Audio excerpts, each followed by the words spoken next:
ini ada kesamaan lah. Yang penting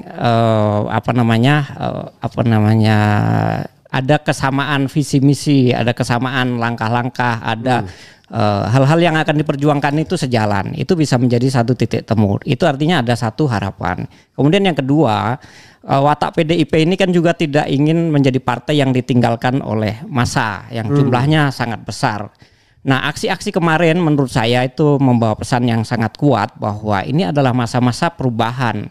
Ya kan, dari kita lihat para mahasiswa dan lain sebagainya, juga para orator, kita melihat bahwa ini orang-orang dari arus perubahan nih. Nah, persoalannya PDIP sebagai partainya Wong Cile, apakah dia masih di dalam garis perubahan atau dia akan keluar dari garis perubahan? Justru pilihan terhadap Anies Baswedan menurut saya menjadi penentu dia akan berada di mana. Karena bagaimanapun gerakan kemarin tidak bisa lepas juga dari viralnya atau ramenya percakapan masyarakat di Indonesia tentang situasi yang terjadi di Jakarta, di mana Partai Negoro berada di garis terdepan untuk menyuarakan anti penjagalan Anies Baswedan. Partai Negoro menyediakan dirinya memberikan perlawanan sekuat-kuatnya, seterang-terangnya untuk membela Anies Baswedan agar hak politiknya tetap terjaga untuk maju, sebagaimana yang menjadi tagline di Partai Negoro itu adalah orang baru yang akan menentukan mati hidupnya Partai Negoro, ya, berdiri di samping Faisal Assegaf.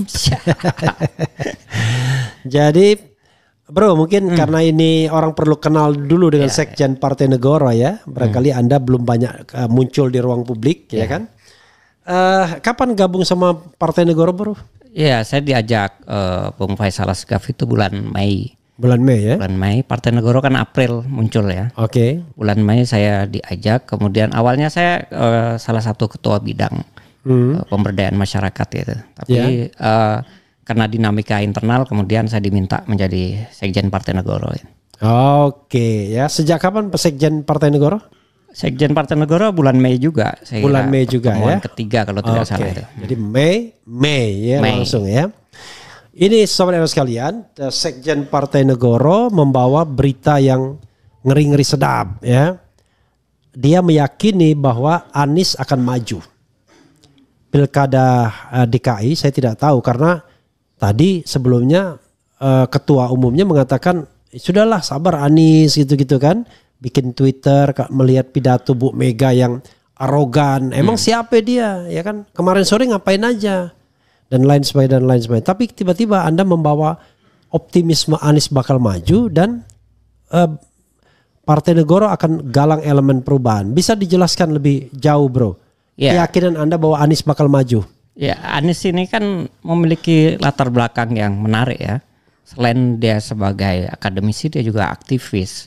Dan kita lihat di dalam pergerakan dia semasa menjadi tokoh politik, ya, kemunculan dia dari Partai Demokrat sampai calon presiden waktu itu, ya, sampai menjadi gubernur, sampai dia menjadi calon presiden kembali kemarin, itu membawa satu warna yang berbeda daripada calon-calon yang lain. Dia membawa angin perubahan, dan angin perubahan ini saya kira hari-hari kemarin berhembus semakin kencang seiring dengan banyaknya aksi-aksi yang protes terhadap situasi nasional kita, sehingga saya kira itu juga menjadi bahan pertimbangan tersendiri bagi para elit politik dalam mengambil keputusan. Saya kira begitu, Mas.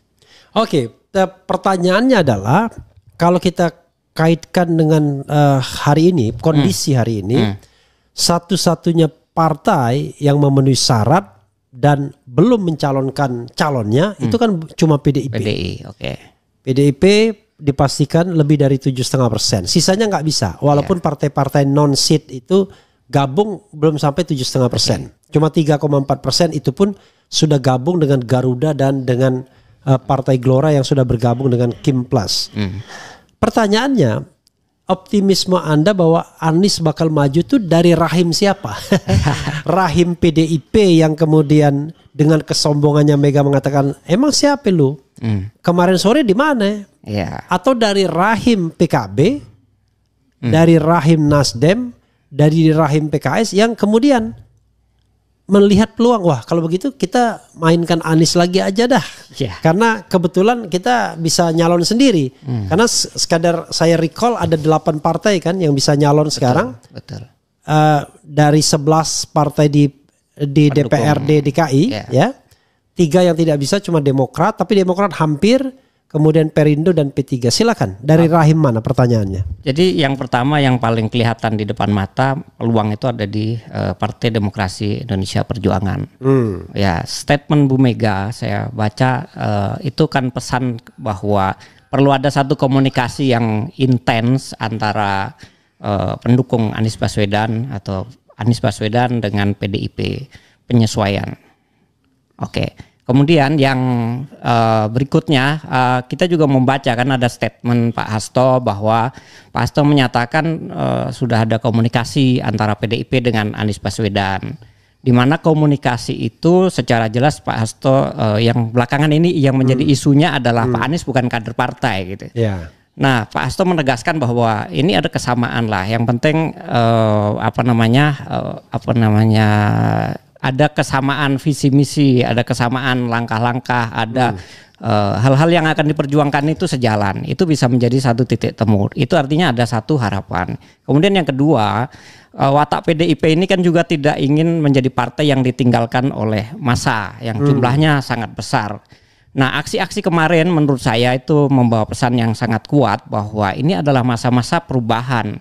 Ya kan, dari kita lihat para mahasiswa dan lain sebagainya, juga para orator, kita melihat bahwa ini orang-orang dari arus perubahan nih. Nah, persoalannya PDIP sebagai partainya Wong Cile, apakah dia masih di dalam garis perubahan atau dia akan keluar dari garis perubahan? Justru pilihan terhadap Anies Baswedan menurut saya menjadi penentu dia akan berada di mana. Karena bagaimanapun gerakan kemarin tidak bisa lepas juga dari viralnya atau ramenya percakapan masyarakat di Indonesia tentang situasi yang terjadi di Jakarta, di mana Partai Negoro berada di garis terdepan untuk menyuarakan anti penjagalan Anies Baswedan. Partai Negoro menyediakan dirinya memberikan perlawanan sekuat-kuatnya, seterang-terangnya untuk membela Anies Baswedan agar hak politiknya tetap terjaga untuk maju, sebagaimana yang menjadi tagline di Partai Negoro itu adalah rakyat ingin Anies gubernur gitu.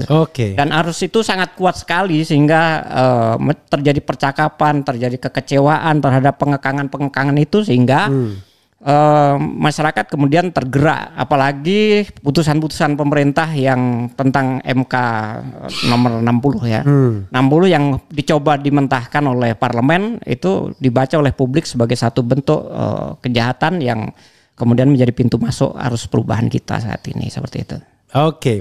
Jadi misalnya ada satu analisis yang mengatakan bahwa berhentinya pengesahan RUU Pilkada karena ada deal di belakang layar, yaitu boleh RUU Pilkada disahkan yang artinya menguntungkan PDIP, menguntungkan partai lain sesungguhnya karena threshold menjadi kecil, itu karena ada deal sepanjang Anies Baswedan tidak dicalonkan PDIP. Anda setuju dengan pendapat itu atau Anda sebenarnya enggak? Sekarang justru angin ke Anies itu jauh lebih kencang dibandingkan sebelumnya. Iya, justru angin untuk Anies menurut saya lebih kencang ya. Jika ada deal seperti itu, maka sebenarnya kita mesti bilang bahwa rakyat yang datang ke TPS itu kan juga bukan rakyat yang sifatnya dijadikan pembatalan terhadap Anies sebagai kader partai. Rakyat yang bukan kader partai. Maka rakyat yang bukan kader partai ini kan juga sekarang kondisinya justru sedang dalam kondisi bagus-bagusnya, terkonsolidir dengan satu isu besar tentang perubahan. Sehingga kalau ada partai yang seperti PDIP yang meninggalkan Anies, menurut saya ini ajang konsolidasi terbaik juga untuk perubahan, di mana kemudian Anies akan menjadi satu simbol perlawanan terhadap dinasti yang terjadi dan oligarki politik yang terjadi di Indonesia saat ini. Saya kira seperti itu. Ya, tapi tentu kan kita tidak bicara tentang rakyatnya, tapi kita bicara kendaraannya ya. Oke. Anda meyakini bahwa hingga detik ini PDIP akan confirm tetap ke Anies atau akan ke tempat lain atau ke kandidat lain? Pilihannya bisa 3 ya.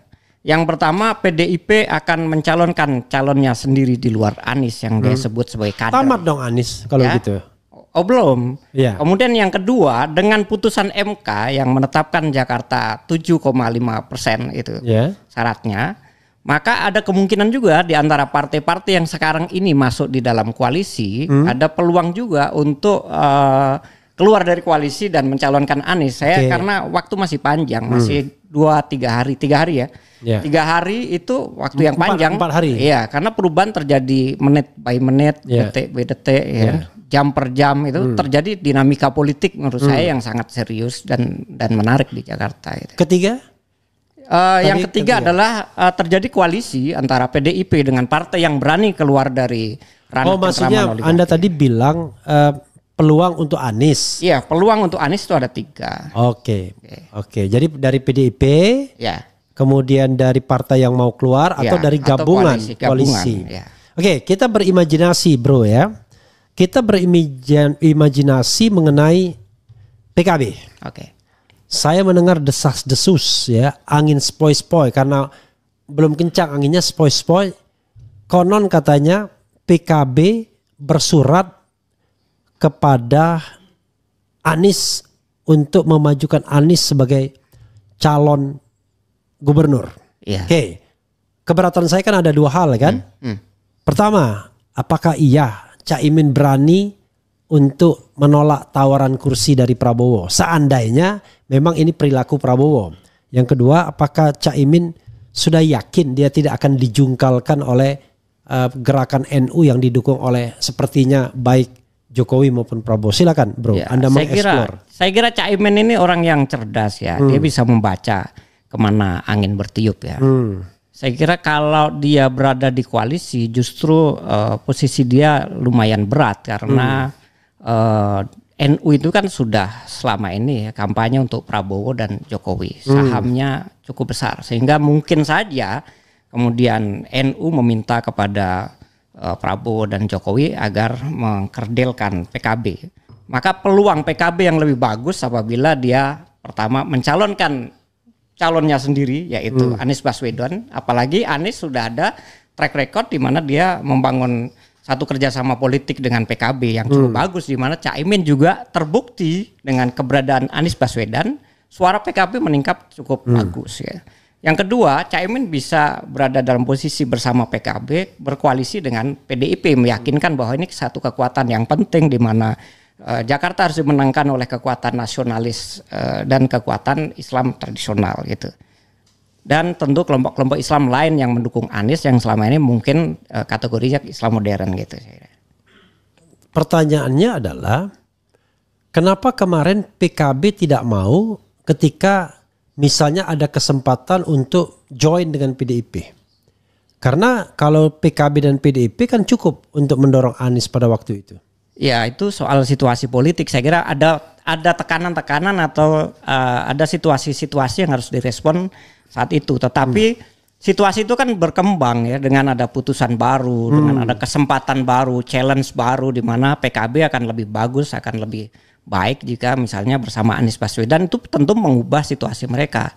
Ditambah lagi dengan opini tentang perubahan tadi, menurut saya PKB akan lebih bagus berada di arus perubahan sehingga perubahan dalam tanda kutip perang juga dilakukan oleh PKB terhadap situasi NU yang established. Artinya isu perubahan itu bisa mengarah ke sana di pesan yang dibawa oleh PKB jika PKB mengusung Anies Baswedan, kan seperti itu kira-kira.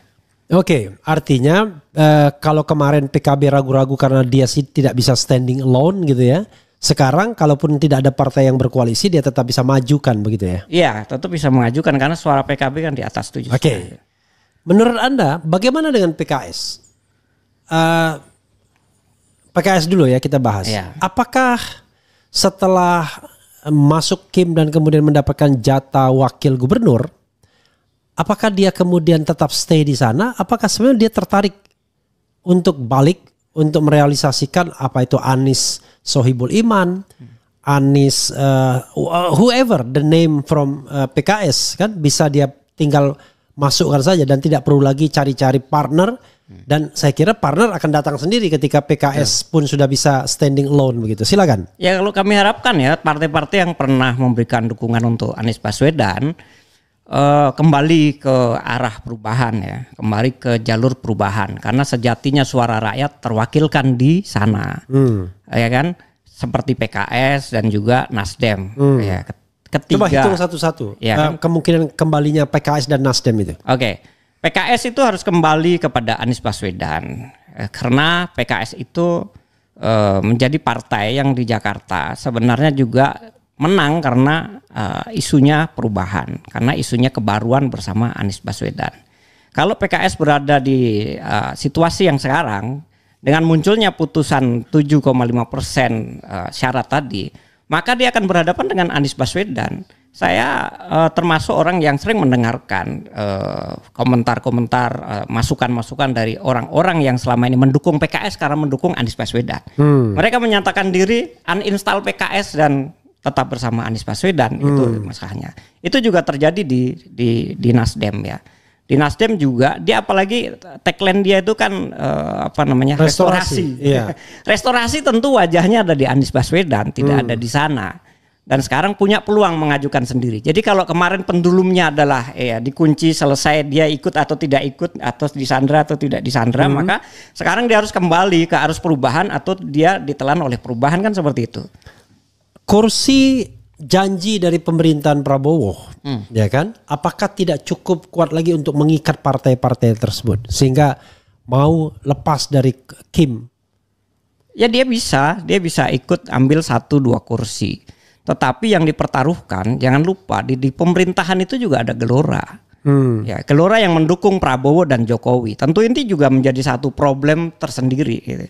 Bagi PKS ya khususnya. Ya, bagi PKS tentu PKS. Ya, tentu itu menjadi kendala, dan gelora secara statement juga udah menyatakan dia keberatan sebenarnya kalau PKS bergabung ke sana kan.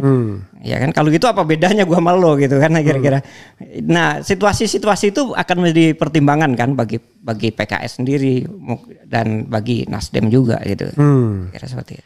Sekarang pertanyaan saya yang agak bodoh-bodohan ya. Wah, terlalu optimistik. Oke, tadi Nasdem belum dijawab dulu. Nasdem bagaimana peluangnya untuk balik mendukung Anies? Iya, Nasdem ini dengan tagline restorasi, saya kira saya bilang tadi bahwa wajah perubahan itu ada di Anies Baswedan. Kalau seandainya dia memaksakan diri berada di kubu Prabowo, Jokowi atau koalisi Kim Plus ya, satu nilai dia adalah negatif untuk isu perubahan. Saya kira tone itu yang akan dalam jangka panjang bisa menurunkan suara mereka. Tapi siapa peduli kalau misalnya tawarannya adalah 2-3 kursi menteri misalnya, atau menjadi bagian dari pemerintahan. Seorang Surya Paloh kan sudah merasakan betapa tidak enaknya menjadi bagian pemerintahan. Atau barangkali sikap Prabowo akan berbeda dengan Jokowi, gimana? Ya, saya kira kaum perubahan tidak dirugikan lah itu kan. Yang rugikan partai. Kalau orang kaum perubahan seperti Partai Negoro dan Anies Baswedan, saya kira nggak dirugikan. Bukan. Maksud saya adalah ketika mendukung Anies, kan Nasdem merasakan akibatnya, bisnisnya jadi nggak lancar dan lain sebagainya. Ya. Nah, sekarang ada tawaran untuk gabung dengan pemerintahan yang artinya dia tidak akan dihalangi lagi berbisnis dan lain sebagainya kan? Karena Prabowo yakin kan. Dulu saya susah mendapatkan kredit katanya ketika menjadi oposisi dan lain sebagainya. Nah, dengan kondisi ini menyelamatkan bisnis, ada 2-3 kursi di sini, atau ikut gabung dengan Anies Baswedan, kan tidak seimbang. Betul. Cost and benefitnya yang harus dilihat. Saya kira Partai Nasdem itu dipimpin oleh Surya Paloh. Bang Surya itu orang yang berpengalaman di bidang politik, di bidang manuver. Jadi antara yang dilakukan Bang Surya dan apa yang dirasakan, saya kira di sini terjadi satu situasi yang akan terjadi dialog di internal dia. Sehingga saya berharap bahwa ada satu ruang di mana Bang Surya kemudian berpikir kembali bahwa mendukung Anies, membawa perubahan lebih sesuai bagi partainya. Tapi kalaupun itu terjadi dia ke sana, ya buat Pak Anies juga tidak ada masalah. Oke. Kita bodoh-bodohan ya. Misalnya ini Anies tiba-tiba didukung banyak partai. PDIP plus PKB plus Nasdem plus plus Nasdem plus PKB, PKS, Nasdem plus PDIP, 4 partai. Dan pasti pretensi mereka adalah Anies plus calon mereka. Ya. Betul. Apa nasihat Anda? Ya, kita memberikan sanjungan dulu Bang Refli. Oke. Artinya itu bahwa partai-partai kembali mendengarkan suara rakyat. ternyata mahal juga untuk mendengarkan suara rakyat karena banyak mahasiswa yang saat ini terluka, banyak bangunan harus dirusak oleh mahasiswa, ya kan? Seandainya itu mereka lakukan dari awal, sesungguhnya mungkin situasi seperti ini bisa dihindari. Saya kira seperti itu. Ya nasihat kita ya berembuk baik-baik lah, cari yang terbaik, yang mendengarkan suara rakyat, yang mengikuti arus perubahan, ya. Kompromilah dengan cara-cara yang elegan lah. Kalau Anda punya preferensi, lebih baik Anies bersama siapa? Kalau seandainya memang semuanya ngotot pengen ada wakilnya. Kalau Partai Negoro secara resmi kemarin mengusulkan Abraham Samad ya. Oh enggak, itu kan enggak realistis, enggak realistis. Ya ini kan maksudnya, namanya tawaran ya. Bukan gitu ya. maksud saya, bukan gitu. Realistisnya adalah kan tidak hanya paket wakil tapi juga paket mesin politik kan. Oke. Jadi Anda mengusulkan mana? Misalnya ini PKB nawar, Ya. PKS nawar lagi, kemudian PDIP nawar juga, kemudian Nasdem nawar juga. Menurut Anda sebaiknya Anies Bersama partai mana? Ya. Oke. Kalau partai pilihan saya ada dua saat ini ya. Ya. Antara PDI karena apa? Karena PDI menggaris tebali nasionalisme Anies. Anies ini kan wajahnya sebenarnya nasionalis religius ya. Cuman kemarin religiusnya lebih kental ketimbang nasionalisnya. Oke. Nah, saya berharap ada nasionalisnya. Tapi kalaupun misalnya PDIP tidak, saya berharap bahwa PKB bisa bersama Anies Baswedan. Ya, kalau yang lain itu saya kira ya dia boleh silahkan masuk juga. Tapi dua ini kami sangat mengharapkan untuk bisa mendukung Anies Baswedan ya. Oke, PKS sudah enggak? Ya kita tunggu karena kan PKS ini tidak usah kita yang menilai, masyarakat yang menilai ketika dia pindah ke Kim bagaimana kutukan para netizen ini luar biasa kepada dia, ya kan? Oke, jelas ya.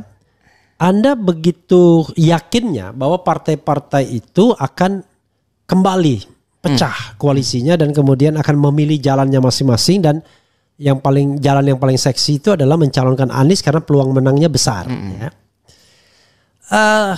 Kalau pakai skala meter, ya berapa persen Anda yakin? 0 sampai 100% bahwa Anies bakal maju dan dicalonkan oleh salah satu partai tersebut. Ya hari ini kami meyakini 80% itu. 80% ya? Bahwa suara perubahan akan menemukan jalannya itu. Oke, Anies akan menemukan jalannya. Ya. Oke, bro, coba ada yang ingin disampaikan lagi silakan. Mungkin yang belum Anda sampaikan.